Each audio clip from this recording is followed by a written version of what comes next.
बिस्मिल्लाहिर्रहमानिर्रहीम। अस्सलाम वालेकुम। आप सबको आज के वीडियो लेक्चर में खुशामदीद। उम्मीद करता हूँ आप सारे ठीक ठाक होंगे। तो आज का हमारा जो वीडियो लेक्चर है वो एक टॉपिक के ऊपर है और उस टॉपिक का नाम है स्ट्रक्चर ऑफ कार्बोक्सिलिक एसिड्स। तो आज हम कार्बोक्सिलिक एसिड्स के स्ट्रक्चर पे बात करेंगे। तो कार्बोक्सिलिक एसिड तो हमारे पास पूरे एक ग्रुप का नाम है। तो इनमें से कोई एक मेंबर ले लेंगे जो हमारे पास मतलब सबसे अहम हो। तो मैं जो सबसे पहला वाला मेंबर है वो ले लेता हूँ और वो हमारे पास है फॉर्मिक एसिड। मैं फॉर्मिक एसिड यहाँ पर चूज़ करता हूँ इस मकसद के लिए। फॉर्मिक एसिड मैंने ले लिया, जिसका फार्मूला हमारे पास क्या है ये आप देख सकते हैं, HC डबल बॉन्ड O और OH, first member of carboxylic acids, और जो सब इनमें सबसे अहम भी है। तो मैं इसको चूज़ करता हूँ, फॉर्मिक एसिड को मैं ले लेता हूँ। तो मेनली जो हम क्या करते हैं, जो स्ट्रक्चर पढ़ते हैं वो किसकी वजह से होता है। देखिए ये सेंट्रल एटम है, इसकी वजह से होते हैं। तो इसके अंदर सबसे पहले स्ट्रक्चर को एक्सप्लेन करने के लिए इसके अंदर हम हाइब्रिडाइजेशन को पढ़ेंगे कि इसमें कौन सी टाइप ऑफ हाइब्रिडाइजेशन पाई जाती है। हम जब भी स्ट्रक्चर को एक्सप्लेन करते हैं सबसे पहले हम उसके क्या वो उसकी हाइब्रिडाइजेशन को मालूम करते हैं। उसके बाद इसमें कौन सी हाइब्रिडाइजेशन, इस तरह ऑक्सीजन में हमारे पास कौन सी हाइब्रिडाइजेशन है, इस पर हम इसको मालूम करते हैं, इस पर बात करते हैं और उसी हाइब्रिडाइजेशन से हम साबित करते हैं कि उसका क्या स्ट्रक्चर निकलता है। तो जहाँ तक आप यहाँ देख सकते हैं कार्बन ने क्या किया है, कार्बन ने यहाँ डबल बॉन्ड बनाया हो। जब डबल बॉन्ड एक सिग्मा एक पाई होता है तो उसमें होता है हमारे पास sp2 हाइब्रिडाइजेशन। तो फॉर्मिक एसिड के अंदर जो कार्बन है, फॉर्मिक एसिड की जो सेंट्रल कार्बन है, central atom, central carbon atom, उसमें कौन सी हाइब्रिडाइजेशन पाई जाती है, उसमें sp2 हाइब्रिडाइजेशन पाई जाती है।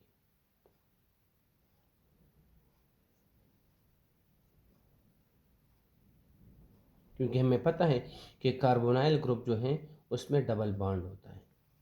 तो इनके अलावा अगर हम इस कार्बन के साथ जुड़े हुए सेंट्रल कार्बन एटम के साथ जुड़े हुए जो ऑक्सीजन है, ओके, उसके साथ जुड़े हुए वो जो ऑक्सीजन एटम है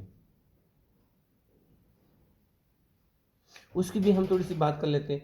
तो उसमें भी कौन सी, उसने भी एक सिग्मा बांड बनाया है एक पाई। तो जब कोई कोई एटम डबल बांड बनाता है इसका मतलब है उसमें कौन सी हाइब्रिडाइजेशन है, sp2।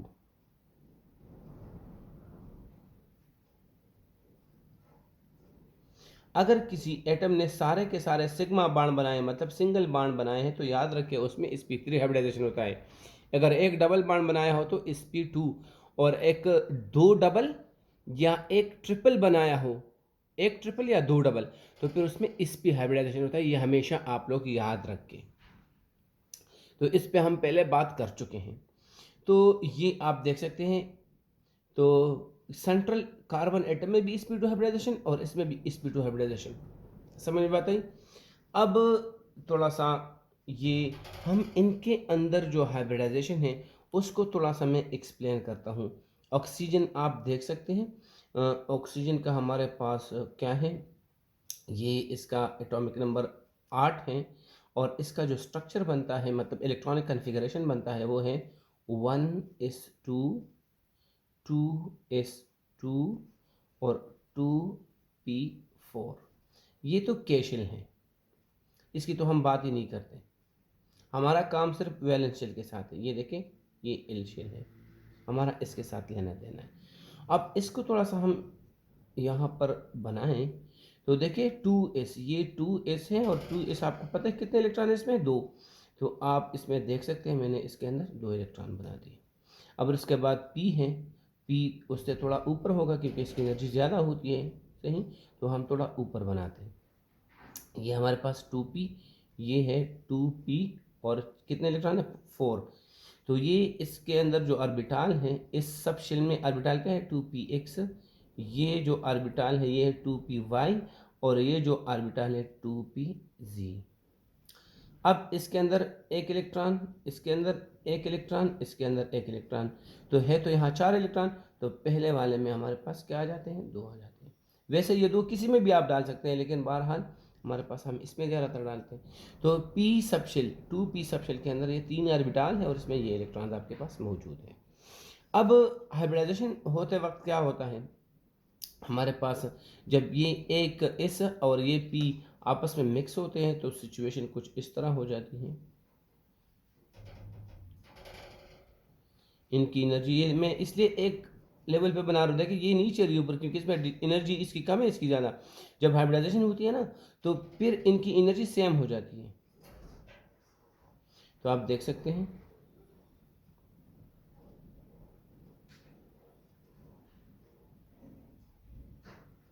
आप देख सकते हैं अब इसकी एक S और एक P की हमारे पास हाइब्रिडाइजेशन होगी।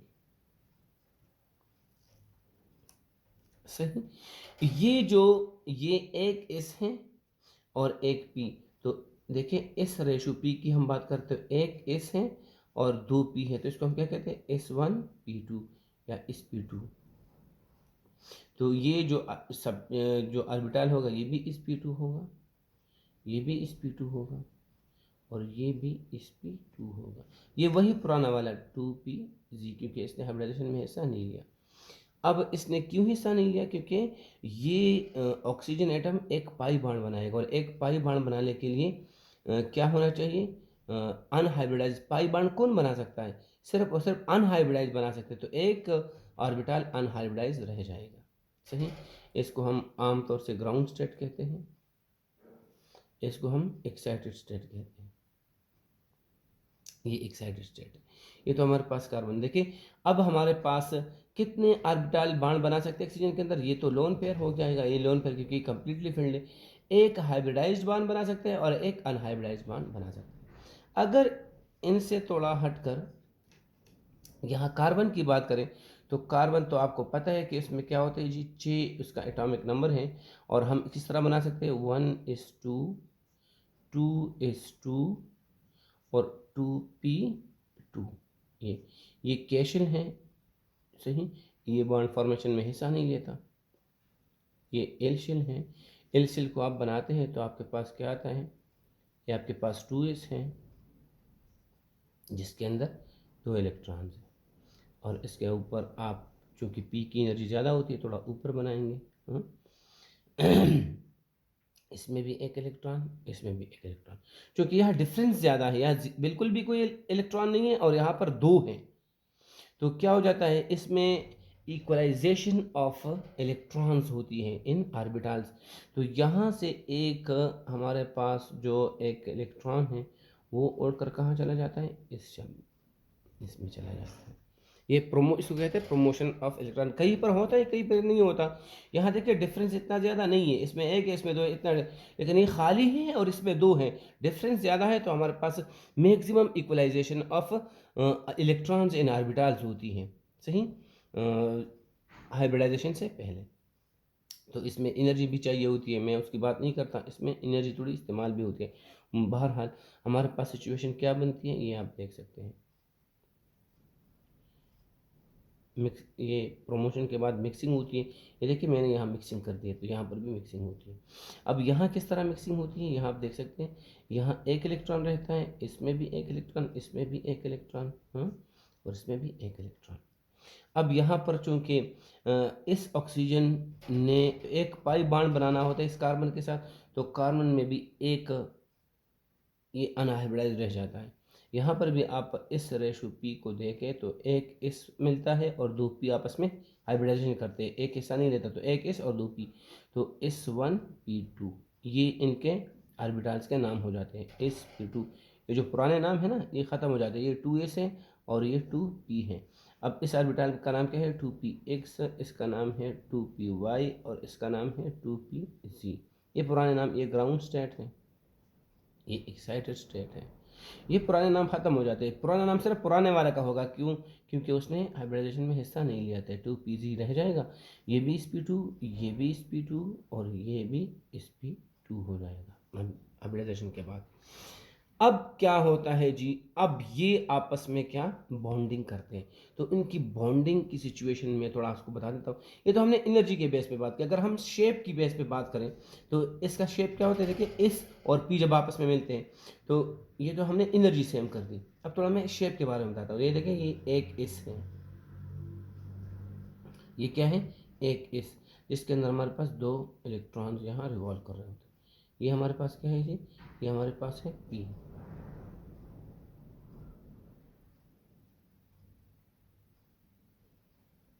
ये सामने को आया होता है, लिहाजा हम इसको इस तरह बनाते हैं। अब इसमें वाई में भी इलेक्ट्रॉन होता है, इसमें भी इलेक्ट्रॉन, लेकिन जी में इलेक्ट्रॉन नहीं होता। ये जब आपस में मिक्सिंग हाइब्रिडाइजेशन कर लेते हैं, HYB का मतलब है हाइब्रिडाइजेशन, तो हमारे पास क्या सिचुएशन बनती है, ये सिचुएशन हमारे पास बन जाती है। अब देखिए, इसमें इसकी तरह गोलाई आ जाती है।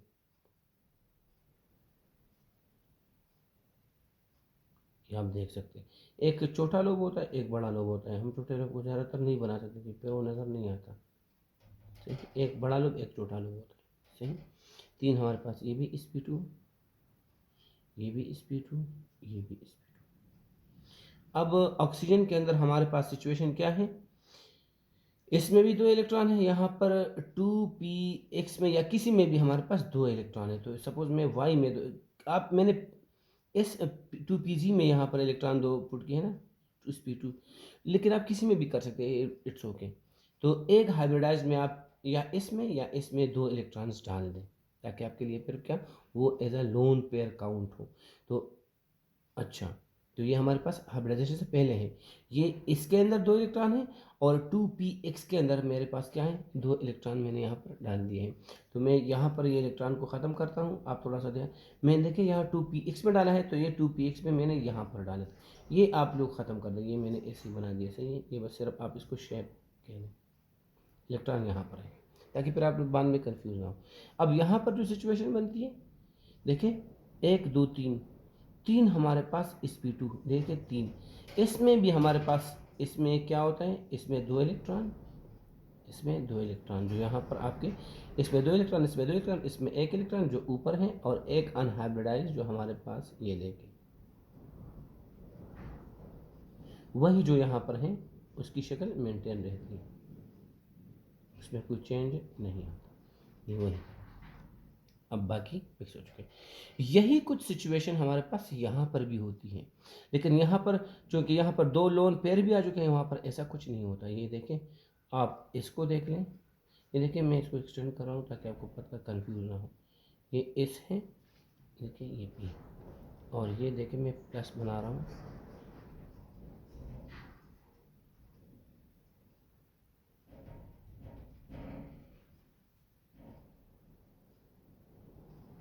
अब क्या है, एक इलेक्ट्रॉन यहाँ पर देखिए, एक 2 इलेक्ट्रॉन इसमें थे, एक 2px में, एक 2py में, एक 2py में, एक 2px में। जी खाली है, यहाँ पर देखिए जी खाली है।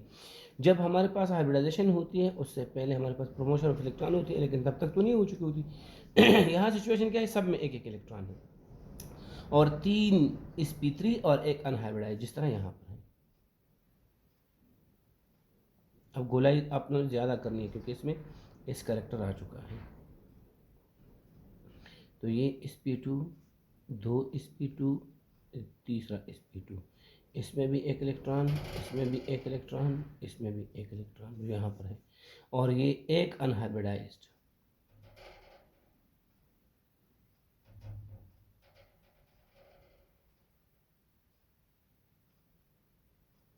जो यहाँ पर है, वो ये यहाँ पर। जब ये दोनों आपस में मिलकर हमारे पास क्या करते हैं, जब बॉन्डिंग करते हैं, सही, ऊपर देखिए ऑक्सीजन है नीचे, तो पहले आप कार्बन को लिखें। मैं यहाँ पर कार्बन को लिख रहा हूँ, ये देखिए मैंने कार्बन को लिख लिया तकरीबन, ये मैं एक पॉइंट ले लिया। कार्बन हमारे पास क्या है, ये देखिए मैंने कार्बन को लिख लिया, और ये देखिए मैं यहाँ पर 2 इन बाकियों को भी लिख लिया। ये सिंगल इलेक्ट्रॉन वाला, ये सब में सिंगल बॉन्ड सिंगल इलेक्ट्रॉन है, इसमें भी है इसमें भी। अब इसको मैं थोड़ा सा इस तरह बनाता हूँ,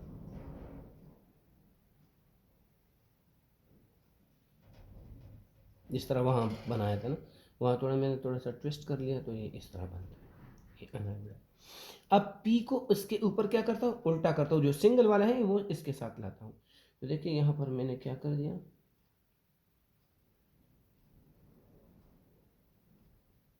ये यहाँ पर इस तरह, ये सिंगल वाला, और बाकी यहाँ पर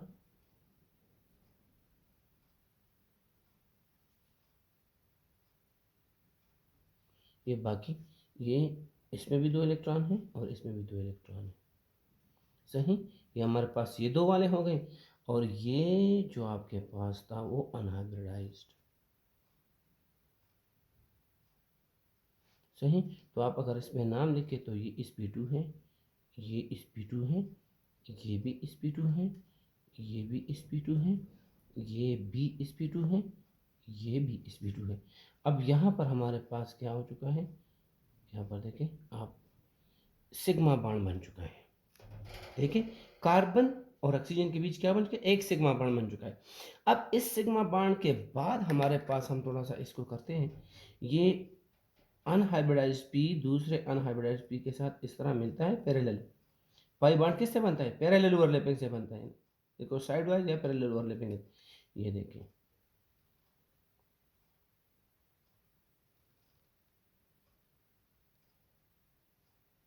देखिए, ये एक ही बॉन्ड है, लेकिन ये चक्कर काट रहा है, इस तरह चक्कर काट रहा है, इसमें इलेक्ट्रॉन चक्कर काटते हैं। ये इस तरह नहीं कि 2 हैं, ये एक ही है, इस तरह आपने फर्स्ट ईयर में देखा होगा। तो ये देखिए एक सिग्मा बॉन्ड बन चुका है और एक पाई। अब नीचे की तरफ आ जाएं तो ये भी सिंगल और सी भी सिंगल, ये तो किसी के साथ बॉन्ड बनाएंगे ना। तो हमने चूंकि किसकी एग्जांपल है, फॉर्मिक एसिड की, दोनों तरफ क्या है, दोनों तरफ हमारे पास H है, तो यहाँ पर भी H, 1s हाइड्रोजन का 1s, ये क्या है, ये 1s है, मैं इधर लिख रहा हूँ 1s। और इधर भी हमारे पास क्या है, ये ओवरलैपिंग हो चुके हैं लीनियर, जिससे सिग्मा बॉन्ड बनता है 1s। ये किसके होते हैं, 1s किसका होता है, हाइड्रोजन का होता है। तो ये 2 हाइड्रोजन यहाँ पर अटैच हो चुके हैं। तो अब यहाँ पर मैं थोड़ा सा इसको और भी वाज़ेह करता जाऊँ, तो आप देख सकते हैं एक कार्बन है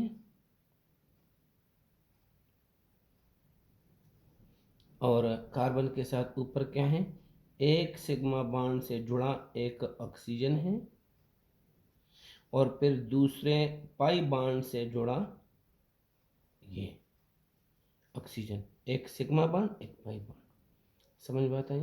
और इसके ऊपर क्या है, ये जो 2 लोन पेयर ऑफ इलेक्ट्रॉन ऊपर है ना, यहाँ पर मेंशन कर देते हैं। कार्बन के एक तरफ भी हमारे पास सिग्मा बॉन्ड बन चुका है, किसके साथ, एक हाइड्रोजन के साथ, और दूसरी तरफ हमारे पास एक और हाइड्रोजन बॉन्ड, हाइड्रोजन एटम के साथ एक बॉन्ड बन चुका है। ये हमारे पास आता है बिल्कुल उसी तरह। अब अगर हम बात करें तो ये तकरीबन हमारे पास क्या स्ट्रक्चर है, ये ट्राइगोनल प्लेनर स्ट्रक्चर है। अगर आप इसको थोड़ा सा देखें तो ये देखें स्ट्रक्चर क्या है, तकरीबन ट्राइगोनल प्लेनर है। ये क्या है, ट्राइगोनल प्लेनर, तो ये है स्ट्रक्चर, क्या है इसका, ट्राइगोनल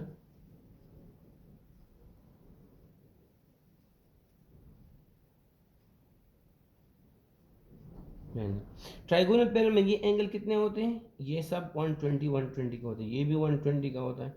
तो यहाँ पर देखिए, चूंकि यहाँ पर थोड़े से मैंने थोड़ा सी मिस्टेक कर दिया है।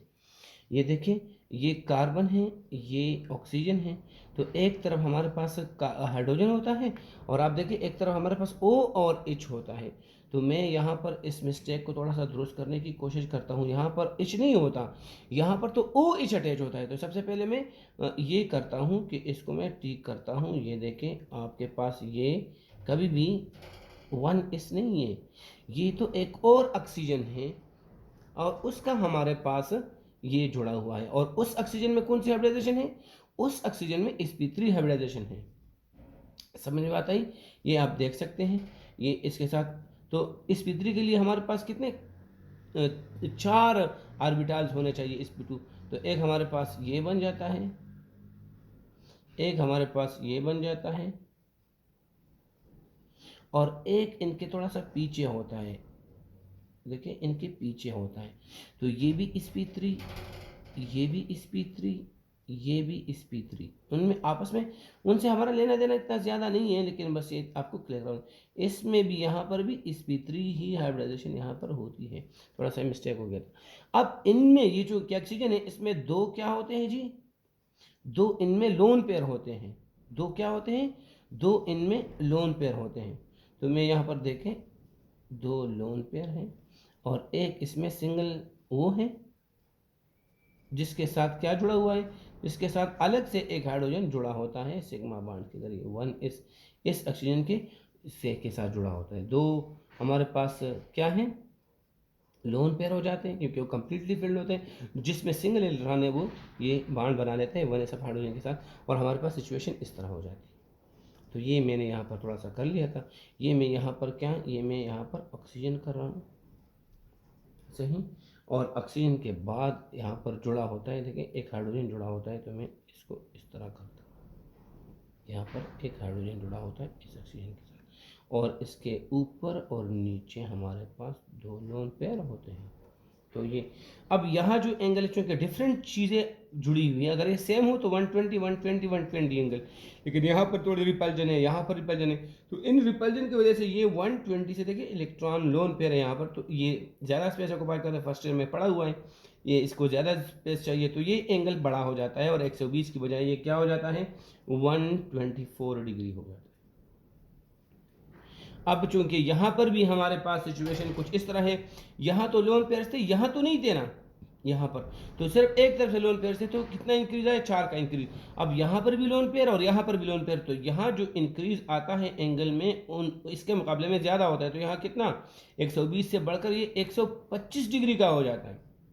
अब यहाँ पर क्या हो जाता है, ये एंगल बस अब इन तीनों के प्लस से तो 360 आता है, तो ये बहालत मजबूरी हमारे पास जो ये एंगल है ये 111 डिग्री का रह जाता है, देखिए 111 डिग्री का। समझ में आता है? ये तो हमारे पास है स्ट्रक्चर। अब हम थोड़ा सा लेंथ की बात करते हैं, तो जो कार्बन ऑक्सीजन बॉन्ड लेंथ है वो हमारे पास है 1.20 एंगस्ट्रॉम,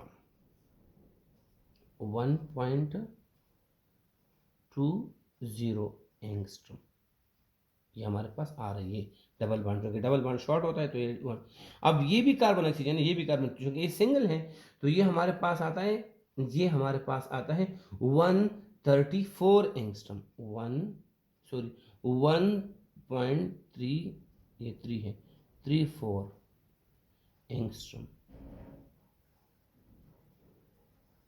34 एंगस्ट्रॉम। और कार्बन हाइड्रोजन का तो हमारे पास आपको पता ही है, ये तो 1.09 एंगस्ट्रॉम होता है, और हमेशा इतना ही होता है, ये हमारे पास है। सही, तो ये एंगल्स भी हमने ड्रा कर लिए, कौन सा बड़ा है कौन सा छोटा है, और क्यों बड़ा है कौन क्यों छोटा है, देखिए लोन पेयर्स के इन्वॉल्वमेंट के जरिए 2 है ज़्यादा, और साथ में ये बॉन्ड लेंथ भी, ये छोटा है ये बड़ा है, हालांकि ये भी कार्बन ऑक्सीजन, ये चूंकि डबल बॉन्ड है 1.20, ये चूंकि सिंगल बॉन्ड है 1.34 एंगस्ट्रॉम, और ये हमेशा से carbon hydrogen single bond 1.09 angstrom होता है, क्योंकि उसकी साइज छोटी होती है, तो हमारे पास ये सिचुएशन है। क्लियर है?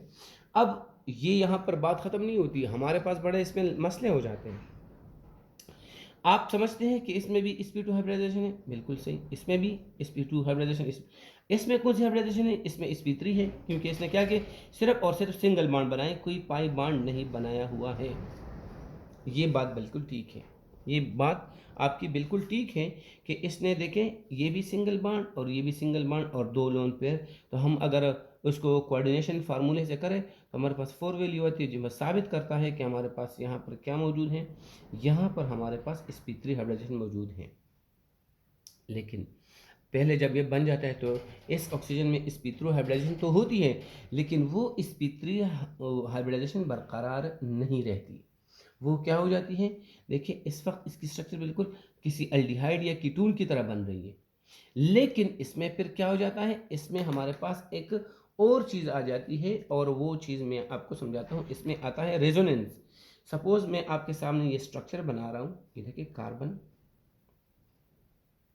ये देखिए, और ये जो ऊपर वाला ऑक्सीजन है ये है, ये जो नीचे वाला हमारे पास OH ग्रुप है ये है, ये O और इसके साथ H, और ये जो हमारे पास ये वाला H है, ये वाला H। अब इस ऑक्सीजन के पास कितने लोन पेयर ऑफ इलेक्ट्रॉन है, ये देखिए ऊपर वाला जो डबल बॉन्ड से है वो 2। तो ये बिल्कुल क्लियर है, आसान है। अब सिचुएशन ये बन जाती है कि हमारे पास ये ऑक्सीजन क्या कर लेता है, ये पूरा का पूरा बॉन्ड ले लेता है, खुद ले लेता है, और जब ये ले लेता है तो इस पर जाहिर सी बात है इसकी इलेक्ट्रोनेगेटिविटी ज़्यादा है, इस वजह से ये लेता है। इसकी इलेक्ट्रोनेगेटिविटी 3.5 है और इसकी तो हमारे पास 2.5, तो ये दोनों इलेक्ट्रॉन ये पूरा का पूरा बॉन्ड ले लेता है। तो सिचुएशन क्या बनती है मैं आपको समझाता हूँ। हमारे पास चीज़ इस तरह हो जाती है,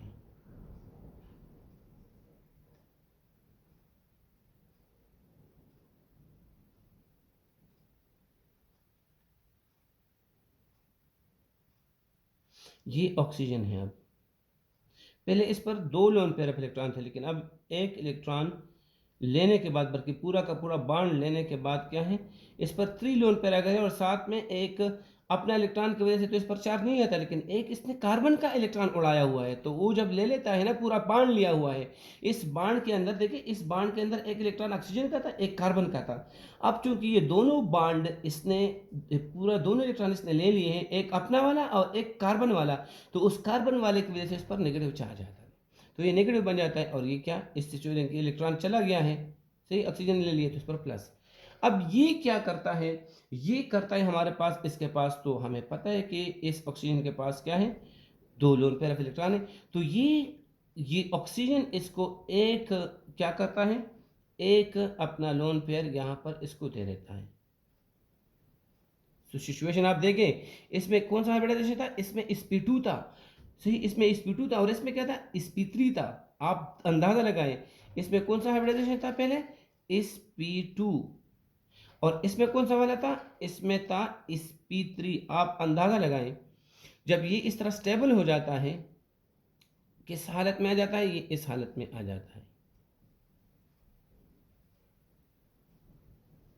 किस हालत में आ जाता है, ये इस हालत में आ जाता है। देखिए ये कार्बन है, सही, ऊपर क्या है हमारे पास, सिंगल बॉन्ड है, ऑक्सीजन, सही। इसने तो हमारे पास क्या है, इलेक्ट्रॉन वो ले लिए हैं, और जिस पर नेगेटिव चार्ज आया हुआ है।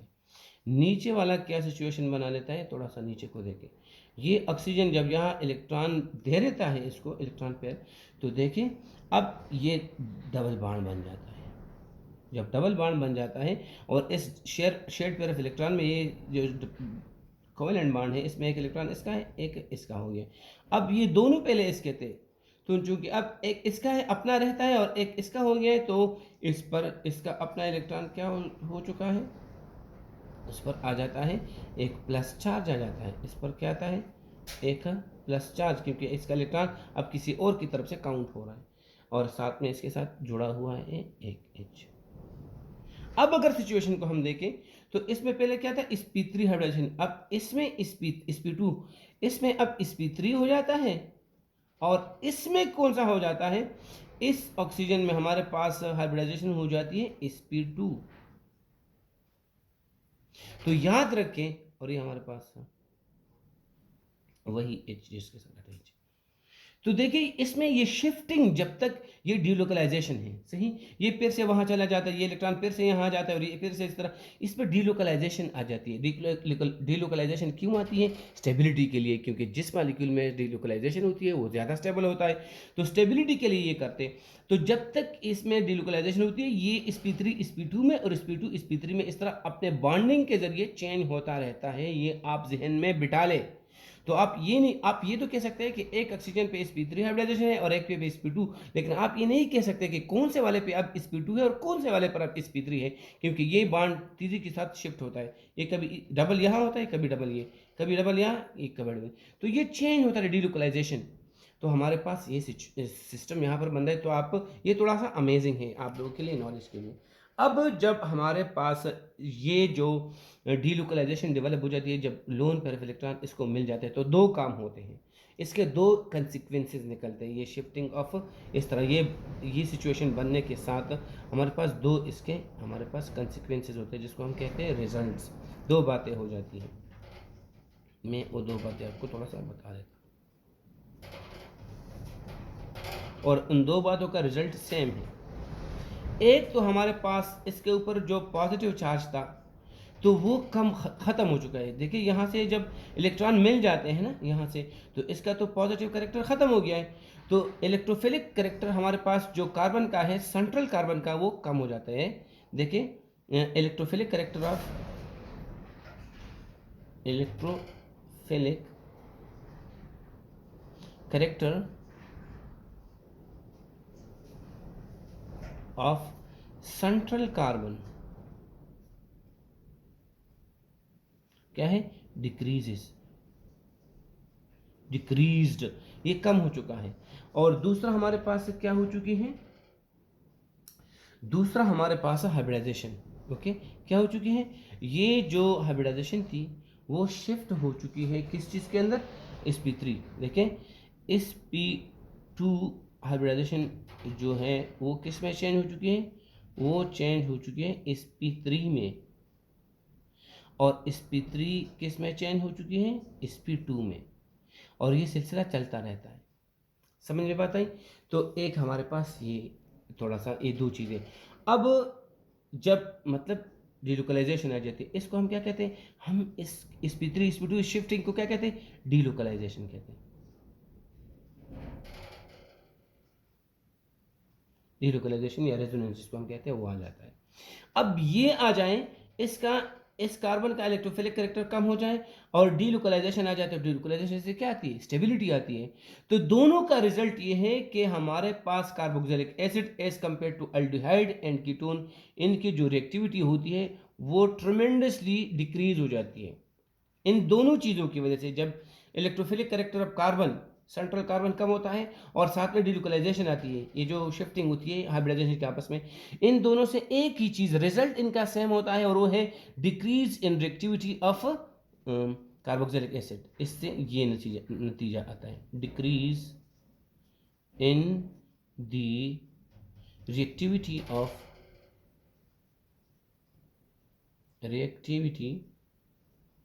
Of carboxylic acids.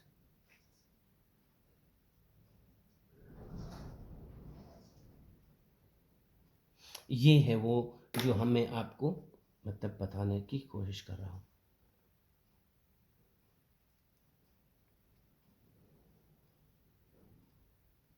ये है वो चीज़, सही। इसका रिजल्ट ये आ जाता है। तो अल्डिहाइड्स और कीटोन्स के साथ अगर आप कंपेयर करें, तो उनके मुकाबले में carboxylic acids much less reactive होते हैं, मच लेस रिएक्टिव होते हैं। तो इनका रीज़न हमारे पास क्या है, ये आप यहाँ पर देख चुके हैं। तो इतना काफ़ी था, और इसमें कोई ख़ास बात नहीं है। Thank you so much.